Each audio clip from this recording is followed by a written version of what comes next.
Hello बच्चों, चलिए इस प्रश्न को देखते हैं। 12 सेंटीमीटर भुजा वाले एक वर्गाकार लूप जिसकी भुजाएं x एवं y अक्षों के समानांतर है, x दिशा में 8 सेंटीमीटर प्रति सेकंड की गति से चलाया जा रहा है। लूप तथा उसकी गति का परिवेश धनात्मक z दिशा के चुंबकीय क्षेत्र का है। चुंबकीय क्षेत्र जो है वो न तो एक समान है और न ही समय के साथ नियत है।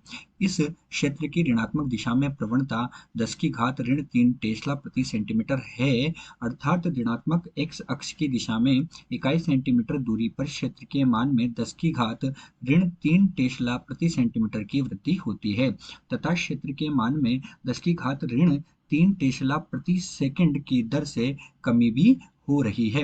यदि कुंडली का प्रतिरोध 4.50 मिली ओम हो तो प्रेरित धारा का परिणाम एवं दिशा ज्ञात कीजिए। तो चलिए बच्चों, सर्वप्रथम हम इस प्रश्न की जो मुख्य अवधारणा है उस मुख्य अवधारणा पर चर्चा करते हैं। मुख्य अवधारणा, मुख्य अवधारणा। तो बच्चों, इस प्रश्न की जो मुख्य अवधारणा है उसमें हम देखते हैं कि हमारे पास क्या है। हम एक लूप का निर्माण कर रहे हैं। तो मेरे पास क्या है, ये एक लूप है। अब ये एक लूप है, माना कि मैंने इस लूप का नाम दिया ए बी सी और डी। अब जब इस लूप को मैं किसी भी चुंबकीय क्षेत्र में रखता हूँ, जैसा प्रश्न में दिया है कि यहाँ पर जो है चुंबकीय क्षेत्र जो है वो अपरिवर्ती है, तो मैंने इसको किसी भी चुंबकीय क्षेत्र में रखा। तो जब लूप को चुंबकीय क्षेत्र में रखते हैं तो उस लूप के अंदर प्रेरित विद्युत वाहक बल उत्पन्न होता है। क्या होता है उस लूप के अंदर? प्रेरित विद्युत वाहक बल जो ई होता है उत्पन्न होता है, और उस प्रेरित विद्युत वाहक बल ई के कारण वहां पर प्रेरित धारा आई जो होती है वो उत्पन्न हो जाती है। यही इस प्रश्न की मुख्य अवधारणा है। अब हम प्रश्न को देखकर ये देखेंगे कि हमें प्रश्न में क्या क्या दिया हुआ है। तो प्रश्न में हमें दिया है और हम प्रश्न को देखते हुए लिखेंगे कि हमें क्या क्या दिया हुआ है। तो हमें दिया हुआ है इसकी लंबाई बराबर एल बराबर 12 सेंटीमीटर, अर्थात 12 गुणा 10 की घात ऋण 2 मीटर, ये हमें इसकी लंबाई दी हुई है। दूसरा हमें इसका वेग दिया हुआ है। वेग कितना दिया हुआ है? 8 सेंटीमीटर प्रति सेकंड इसका वेग दिया है। इसे हम क्या करेंगे? मीटर में बदलेंगे। तो 8 गुणा 10 की घात ऋण 2 मीटर बटे सेकंड हो जाएगा। आगे हम देख रहे हैं कि हमें प्रश्न में दिया हुआ है कि लूप का जो चुंबकीय क्षेत्र जो है वो एक समान नहीं है और इसकी ऋणात्मक दिशा में प्रवणता, तो ऋणात्मक दिशा में प्रवणता दी है, अर्थात क्या दिया हुआ है? ऋणात्मक दिशा में प्रवणता मतलब ऋण db बटे dx। ऋणात्मक दिशा में प्रवणता ऋण db बटे dx बराबर 10 की घात ऋण 3 टेस्ला बटे क्या दिया हुआ है? सेंटीमीटर दिया हुआ है। अब हम सेंटीमीटर को मीटर में बदलेंगे तो 10 की घात ऋण 3 टेस्ला बटे 10 की घात कितना होगा? ऋण 2 हो जाएगा। ये मीटर में हमारे पास आ जाएगा। तो जब हम इसे ऊपर लेके जाएंगे तो हमारे पास क्या बचेगा? 10 की घात ऋण 1 टेस्ला पर मीटर बचेगा। दूसरा हमें प्रश्न में क्या दिया हुआ है कि जो क्षेत्र के मान है उसमें भी 10 की घात ऋण 3 टेस्ला प्रति सेंटीमीटर की दर से कमी हो रही है। तो कमी हो रही है तो ये भी क्या होगा? ऋणात्मक होगा, यानी डीबी डीबी बटे dt। ये क्षेत्र का मान हो गया। इसमें भी कितनी कमी हो रही है? 10 की घात ऋण 3 टेस्ला प्रति सेकंड की दर से इसमें कमी हो रही है। और हमें प्रतिरोध का मान R बराबर 4.50 मिली ओम दिया गया है, अर्थात 4.50 गुणा 10 की घात ऋण 3 ओम हमें दिया गया है। तो चलिए बच्चों, अब हम प्रश्न की मुख्य अवधारणा के आधार पर प्रश्न को हल करेंगे। तो हम क्या कर रहे हैं? अब प्रश्न का हल देख रहे हैं और प्रश्न का हल देखने के लिए हम एक चित्र की मदद लेंगे। हमने क्या किया, ये है y अक्ष, इधर लिया हमने हमारा x अक्ष और इधर हम क्या ले रहे हैं? हमारा z अक्ष। ये कौन सा अक्ष हो गया हमारे पास? y अक्ष। ये x अक्ष और ये z अक्ष, ये धनात्मक z अक्ष है। इधर क्या होगा हमारे पास? ऋणात्मक z अक्ष होगा। ये हमारे पास क्या होगा? ऋणात्मक y अक्ष होगा। इधर हमारे पास क्या होगा? ऋणात्मक y अक्ष। ये है ऋणात्मक y अक्ष होगा। और इधर जो है हमारे पास क्या होगा? ऋणात्मक x अक्ष होगा। ये क्या होगा हमारे पास? ऋणात्मक x अक्ष। और ये हो गया हमारे पास ऋणात्मक y अक्ष। ये हमारे पास क्या होगा? ऋणात्मक y अक्ष होगा। तो प्रश्न में हमें क्या दिया है? वर्गाकार लूप जो है वो कैसे x एवं y अक्षों के समानांतर है। तो मैंने क्या किया, x और y अक्ष के समानांतर क्या किया? एक वर्गाकार लूप को रखा। मैं रख रहा हूँ, ये एक वर्गाकार लूप है जो x और y अक्षों के समानांतर रखा हुआ है। इसकी जो ये 8 सेंटीमीटर इसकी भुजा दी हुई है हमें, और 12 सेंटीमीटर इसकी हमें भुजा का मान दिया हुआ है, 12 सेंटीमीटर इसकी भुजा हमें दी हुई है।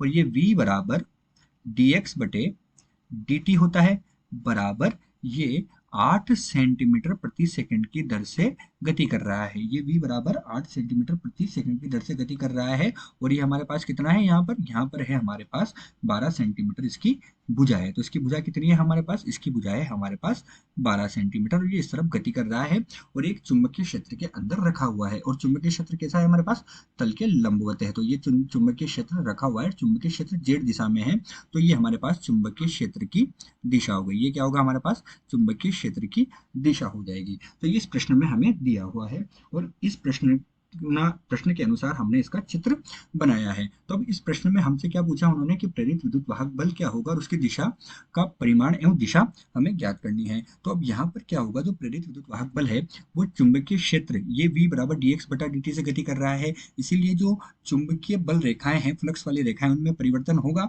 और उनमें परिवर्तन होने के कारण प्रेरित धारा उत्पन्न होगी। तो यहाँ पर हमारे पास दो स्थिति बनती है जिनके कारण हमारे पास प्रेरित धारा उत्पन्न होती है। तो पहली स्थिति हम लेते हैं स्थिति के सापेक्ष, स्थिति के सापेक्ष हम निकालेंगे, फिर स्थिति के सापेक्ष के बाद हम किसके सापेक्ष निकालेंगे, स्थिति के सापेक्ष और समय के सापेक्ष हमें निकालना पड़ेगा। तो स्थिति के सापेक्ष हमारे पास क्या होगा, स्थिति के सापेक्ष हम जब ज्ञात करेंगे तो हम जानते हैं कि जो प्रेरित विद्युत वाहक बल होता है, हम निकाल रहे हैं E, ये प्रेरित विद्युत वाहक बल 1 इसलिए लिखा हमने क्योंकि स्थिति के सापेक्ष निकाल रहे हैं, ये होगा डी फाई बटे dt। अब डी फाई बटे dt हमारे पास कितना होता है, डी फाई बटे dt, तो फाई का मान होता है बी ए कोस थीटा, तो डी बी ए कोस थीटा बटे dt। और चित्र में हम देख रहे हैं कि जो हमारे पास चुंबकीय क्षेत्र है और जो इसका क्षेत्रफल है वो दोनों एक ही दिशा में, इसलिए थीटा कितना हो जाएगा, ये हमारे पास जो थीटा है ये 0 डिग्री हो जाएगा। थीटा 0 डिग्री हो जाएगा तो हमारे पास E1 का मान कितना आ जाएगा, a db बटे dt। अब हमारे पास db बटे dt का मान तो नहीं है, लेकिन हम क्या करेंगे, a इसको dx से ऊपर नीचे गुणा भाग करने पर, इसको dx से मैंने भाग दिया और dx से मैंने गुणा किया, तो जब भी मैं इसको dx से भाग और गुणा देता हूं तो हमारे पास जो विद्युत वाहक बल है इसका मान कितना आएगा, इसका मान हमारे पास हो जाएगा, हमें किसका मान दिया गया है, क्षेत्रफल का मान दिया गया है। क्षेत्रफल का मान मैंने रखा 12 गुणा कितना दिया गया है, 10 की घात ऋण 2, कितना है 10 की घात ऋण 2 इसका वर्ग हो जाएगा क्षेत्रफल, क्योंकि हमारे पास क्या है, भुजा दी हुई है, भुजा का वर्ग जो होता है इसका क्षेत्रफल होता है, वर्ग का क्षेत्रफल क्या होता है, भुजा का वर्ग होता है।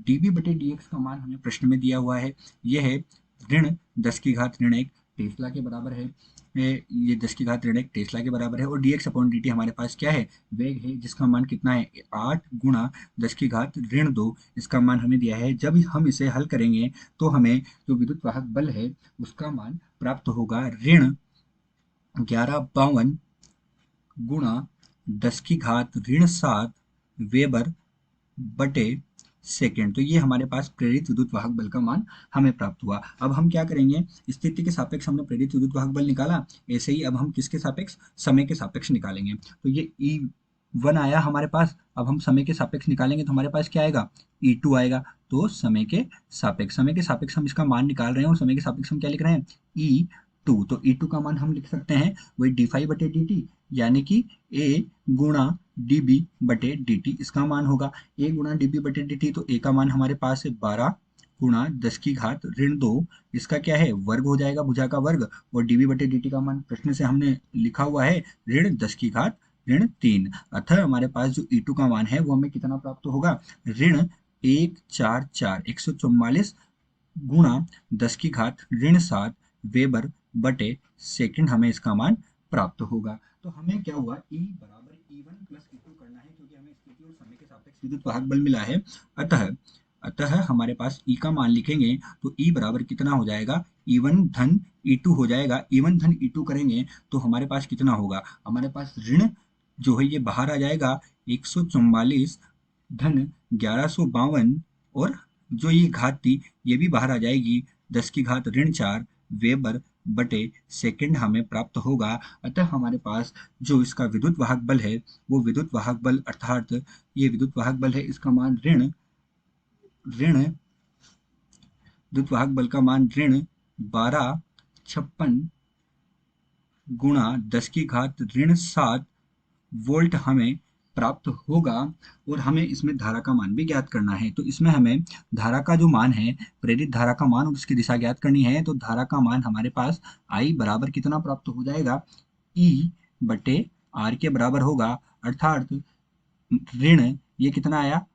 1256 गुणा 10 की घात ऋण 7 बटे आर का मान हमें दिया हुआ है 4 मिली ओम, यानी 4 गुणे 10 की घात ऋण 3। अतः धारा का मान हमें, प्रेरित धारा का मान जो प्रश्न में पूछा गया है वो प्राप्त हुआ ऋण 0.0279 एम्पियर। ये हमें धारा का मान प्राप्त होगा। और धारा की दिशा भी हमसे पूछी गई है, तो धारा की दिशा क्या है, ऋणात्मक आ रही है। ये किस दिशा में गति कर रहा है, एक्स दिशा में गति कर रहा है। अतः धारा की दिशा क्या होगी, धारा की दिशा ऋणात्मक एक्स दिशा होगी। धारा की दिशा कौन सी होगी, धारा की दिशा होगी ऋणात्मक एक्स दिशा। अतः हम क्या कहेंगे, उपयुक्त दिए गए प्रश्न में प्रेरित धारा का मान ऋण 0.0279 एम्पियर प्राप्त हुआ। वो प्रेरित धारा की दिशा ऋणात्मक एक्स दिशा प्राप्त हुई। आशा करते हैं आपको प्रश्न समझ आया होगा। धन्यवाद।